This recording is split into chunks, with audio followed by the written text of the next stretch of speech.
ಓಂ ಶಾಂತಿ. Good morning. ಈ ದಿನ 7/2/2026 ಬಾಬ್ದಾದರವರ ಮಧುರ ಮಹಾವಾಕ್ಯಗಳಲ್ಲಿ 5 ಮುಖ್ಯ ಬಿಂದುಗಳನ್ನ ನೆನಪಿಟ್ಕೊಳ್ಳೋಣ. ಮೊದಲನೇದಾಗಿ, ಮಧುರ ಮಕ್ಕಳೇ, ಬುದ್ಧಿಯಲ್ಲಿ ಸ್ಥಿರವಾಗಿ ಒಬ್ಬ ತಂದೆಯನ್ನೇ ನೆನಪು ಮಾಡಿಕೊಳ್ಳುವುದು ಸಹ ಅಹೋ ಸೌಭಾಗ್ಯವಾಗಿದೆ.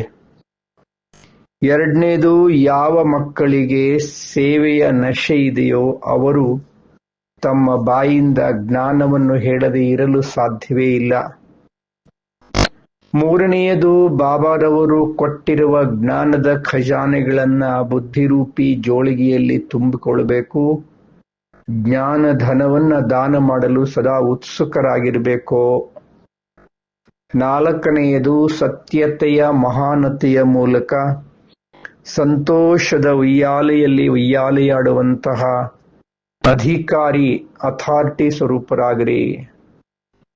ಐದನೇದು, ಸರ್ವಶಕ್ತಿಗಳ ಬೆಳಕು ಸದಾ ಜೊತೆಯಲ್ಲಿದ್ದರೆ ಮಾಯೆಯು ಸಮೀಪ ಬರಲು ಸಾಧ್ಯವೇ ಇಲ್ಲ. 5 ಬಿಂದುಗಳು: ಆಹೋ ಸೌಭಾಗ್ಯ, ಸೇವೆಯ ನಶೆ, ಜ್ಞಾನದ ಖಜಾನೆ, ಸತ್ಯತೆಯ ಮಹಾನತೆ, ಸರ್ವಶಕ್ತಿಗಳ ಬೆಳಕು. ಇಂದಿನ ಚಿಂತನೆ: ನಾನು ಆತ್ಮ ಆಹೋ ಸೌಭಾಗ್ಯಶಾಲಿ ಜ್ಯೋತಿ ಬಿಂದು ಆಗಿದ್ದೇನೆ. ನಾನೊಂದು ಚೈತನ್ಯ ಆತ್ಮ ಜ್ಯೋತಿ, ಪರಮಾತ್ಮ ಶಿವ ತಂದೆಯ ಪ್ರೀತಿಯ ಮಗುವಾಗಿದ್ದೇನೆ. ನಾನು ಆತ್ಮ ಪರಮಧಾಮ ನಿವಾಸಿ. ಈ ಸಾಕಾರ ಸೃಷ್ಟಿಗೆ ಬಂದು ಶರೀರವೆಂಬ ಉಡುಪನ್ನು ಧರಿಸಿಕೊಂಡು ಪಾತ್ರವನ್ನು ಅಭಿನಯಿಸುತ್ತಿದ್ದೇನೆ. ನಾನು ಆತ್ಮ ಜ್ಯೋತಿ. ಈ ಶರೀರದಲ್ಲಿ ಭೃಕುಟಿಯ ಸಿಂಹಾಸನದಲ್ಲಿ ಕುಳಿತಿದ್ದೇನೆ.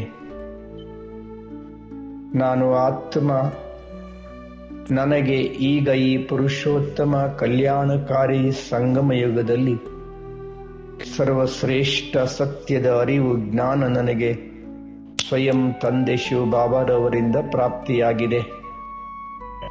ನಾನು ಆತ್ಮ. ಬುದ್ಧಿಯನ್ನು ಸ್ಥಿರವಾಗಿ ಇಟ್ಟುಕೊಂಡು ಸದಾ ಒಬ್ಬ ತಂದೆಯನ್ನೇ ನೆನಪು ಮಾಡುತ್ತೇನೆ. ಆಹಾ, ನಾನೆಷ್ಟು ಸೌಭಾಗ್ಯಶಾಲಿ ಆತ್ಮನಾಗಿದ್ದೇನೆ. ಭಗವಂತನ ಯಥಾರ್ಥ ಪರಿಚಯವನ್ನು ಪಡೆದು ಅವನನ್ನ ಪ್ರೀತಿಯಿಂದ ನೆನಪು ಮಾಡಿ ಜನ್ಮ ಜನ್ಮಾಂತರಗಳ ಪರಮ ಸೌಭಾಗ್ಯವನ್ನು ರೂಪಿಸಿಕೊಳ್ಳುವಂತಹ ನಾನೆಷ್ಟು ಸೌಭಾಗ್ಯಶಾಲಿ ಆತ್ಮನಾಗಿದ್ದೇನೆ. ಬಾಬಾ, ನನ್ನನ್ನು ನೀವು ಎಷ್ಟೊಂದು ಸೌಭಾಗ್ಯಶಾಲಿಯನ್ನಾಗಿ ಮಾಡಿದಿರಿ. ಜನ್ಮ ಜನ್ಮಾಂತರಗಳ ಪರಮ ಸೌಭಾಗ್ಯವನ್ನು ನೀಡುತ್ತಿದ್ದೀರಿ. ನಾನು ಆತ್ಮ. ಸದಾ ತಂದೆ ನಿಮ್ಮ ಸೇವೆಯಲ್ಲಿ ತತ್ಪರನಾಗಿರುತ್ತೇನೆ. ನಿಮ್ಮ ಸತ್ಯ ಯಥಾರ್ಥ ಪರಿಚಯವನ್ನು ಅನೇಕ ಆತ್ಮರಿಗೆ ಹಂಚುತ್ತೇನೆ. ನಾನು ಆತ್ಮ ಜ್ಯೋತಿ. ಬಾಯಿಂದ ಸದಾ ಜ್ಞಾನವನ್ನೇ ಸರ್ವರಿಗೂ ಹೇಳುತ್ತೇನೆ. ನಾನು ಆತ್ಮ ಜ್ಯೋತಿ. ತಂದೆ ಹೇಗೆ ನನಗೆ ಸತ್ಯ ಜ್ಞಾನವನ್ನು ನೀಡಿ ನನ್ನನ್ನು ಭಾಗ್ಯಶಾಲಿಯನ್ನಾಗಿ ಮಾಡಿದರೂ ಹಾಗೆ ನಾನೂ ಸಹ ಅನೇಕ ಆತ್ಮಗಳಿಗೆ ತಂದೆ ಕೊಡುವಂತ ಭಾಗ್ಯಕ್ಕೆ ಅಧಿಕಾರಿಗಳನ್ನಾಗಿ ಮಾಡುವ ನಾನು ಆತ್ಮ ಜ್ಯೋತಿಯಾಗಿದ್ದೇನೆ. ನಾನು ಆತ್ಮ. ಬಾಬಾರವರು ಕೊಟ್ಟಿರುವ ಜ್ಞಾನದ ಖಜಾನೆಗಳನ್ನು ಬುದ್ಧಿರೂಪಿ ಜೋಳಿಗೆಯಲ್ಲಿ ಸದಾ ತುಂಬಿಕೊಂಡಿರುತ್ತೇನೆ ಮತ್ತು ನಿರಂತರ ಜ್ಞಾನದಾನವನ್ನು ಮಾಡುವ, ಸದಾ ಜ್ಞಾನ ದಾನ ಮಾಡುವ ಸೇವೆಯಲ್ಲಿ ತತ್ಪರನಾಗಿರುತ್ತೇನೆ, ಉತ್ಸುಕನಾಗಿರುತ್ತೇನೆ. ನಾನು ಆತ್ಮ.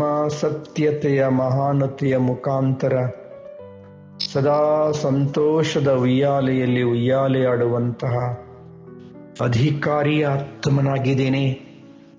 ನಾನು ಆತ್ಮ ಜ್ಯೋತಿ. ಸತ್ಯ ಸ್ವರೂಪ ಮಹಾನ್ ಆತ್ಮನಾಗಿದ್ದೇನೆ.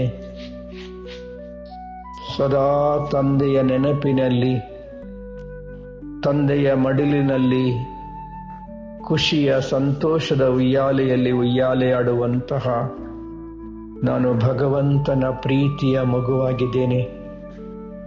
ನಾನು ಆತ್ಮ, ಸರ್ವಶಕ್ತಿಗಳ ಬೆಳಕು ಸದಾ ನನ್ನ ಜೊತೆಯಲ್ಲಿದೆ. ಮಾಯೆಯು ನನ್ನ ಹತ್ತಿರ ಬರಲು ಸಾಧ್ಯವೇ ಇಲ್ಲ. ನಾನು ಆತ್ಮ ಜ್ಯೋತಿ, ಮಾಯಾಜೀತ, ಜಗಜ್ಜೀತನಾಗಿದ್ದೇನೆ. ಸರ್ವಶಕ್ತಿವಂತನ ಜೊತೆಯಲ್ಲಿದ್ದು ಸರ್ವಶಕ್ತಿಗಳ ಬೆಳಕು ನನ್ನ ಮೇಲೆ ಬೀಳುತ್ತಲಿದೆ. ಈ ಬೆಳಕಿನ ಪ್ರಭೆಯಲ್ಲಿ ಮಾಯೆಯ ಆಟ ನಡೆಯಲು ಸಾಧ್ಯವಿಲ್ಲ. ನಾನು ಆತ್ಮ ಜ್ಯೋತಿ, ಶಾಂತ ಸ್ವರೂಪ, ಸರ್ವಶಕ್ತಿವಂತ ಪರಮಾತ್ಮ ಶಿವ ತಂದೆಯ ಪ್ರೀತಿಯ ಮಗು. ನಾನೊಂದು ಮಹಾನ್ ಆತ್ಮನಾಗಿದ್ದೇನೆ. ನಾನು ಪುಣ್ಯ ಆತ್ಮನಾಗಿದ್ದೇನೆ. ನಾನು ಪೂರ್ವಜ ಆತ್ಮನಾಗಿದ್ದೇನೆ. ನಾನು ಪೂಜ್ಯ ಆತ್ಮನಾಗಿದ್ದೇನೆ.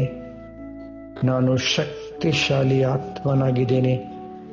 ನಾನು ಭಗವಂತನ ಪ್ರೀತಿಯ ಮಗುವಾಗಿದ್ದೇನೆ. ಸಂಗಮಯುಗದ ಸರ್ವಶ್ರೇಷ್ಠ ಬ್ರಾಹ್ಮಣ ಆತ್ಮನಾಗಿದ್ದೇನೆ. ಭವಿಷ್ಯದ ಜನ್ಮ ಜನ್ಮಾಂತರದ ಭಾಗ್ಯವನ್ನು ಪಡೆದುಕೊಳ್ಳುವ ಭಾಗ್ಯಶಾಲಿ, ಪದಮ ಭಾಗ್ಯಶಾಲಿ ಆತ್ಮನಾಗಿದ್ದೇನೆ. ನಾನು ಆತ್ಮ, ಭಗವಂತನನ್ನು ಅರಿತ, ಭಗವಂತನ ಪ್ರೀತಿಗೆ ಪಾತ್ರನಾದ, ಭಗವಂತನ ಮಡಿಲ ಹೂವು. ನಾನು ಆತ್ಮ ಜ್ಯೋತಿಯಾಗಿದ್ದೇನೆ. ನಾನು ಆತ್ಮ ಜ್ಯೋತಿ. ನಡೆಯುವಾಗ, ನುಡಿಯುವಾಗ, ಮಾತನಾಡುವಾಗ ತಂದೆ ಸದಾ ನಿಮ್ಮ ಜೊತೆಯಲ್ಲಿರುವಂತಹ, ಸದಾ ಆತ್ಮ ಸ್ವರೂಪದಲ್ಲಿ ಸ್ಥಿತನಾಗುವಂತಹ ಅಭ್ಯಾಸ ಮಾಡುವ ನಾನೊಂದು ಶಕ್ತಿಶಾಲಿ ಆತ್ಮ ಜ್ಯೋತಿಯಾಗಿದ್ದೇನೆ. ನಾನು ಆತ್ಮ, ಪರಮಾತ್ಮ ಶಿವ ತಂದೆ ಪರಂಜ್ಯೋತಿ ಸ್ವರೂಪ ಬಿಂದುವಿನ ಸಂತಾನ, ಪರಮಧಾಮ ನಿವಾಸಿಯಾಗಿದ್ದೇನೆ. ಆತ್ಮ, ಪರಮಾತ್ಮ, ಪರಮಧಾಮ. ಓಂ ಶಾಂತಿ.